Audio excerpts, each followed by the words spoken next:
How to install WhatsApp on Windows. You need to open the WhatsApp web page. I put this link on the description. In here you need to choose Windows desktop and again press OK. It says open Microsoft Store. If you want to open Microsoft Store and install it from there on Windows 11, you can press on that. The Microsoft Store, it will be open for you. In here you will see the WhatsApp icon. I press install. The another way you can open the Microsoft Store and install WhatsApp is type Microsoft Store, press open. As you can see, the Microsoft Store opens for me. In here you need to type WhatsApp. As you can see, this is the WhatsApp.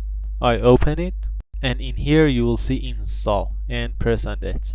Okay, the WhatsApp download is complete. As you can see, we can open it and in here you can open the WhatsApp web and install using WhatsApp on the web. I press open. As you can see, the WhatsApp opens for me. In here you need to press on get started. You need to open WhatsApp on your phone. Again, go to the menu, then settings, and add a link device. Open your WhatsApp, click in here, press link devices. In here press link a device. Scan the link on the desktop and the WhatsApp should work for you. See you on the next one.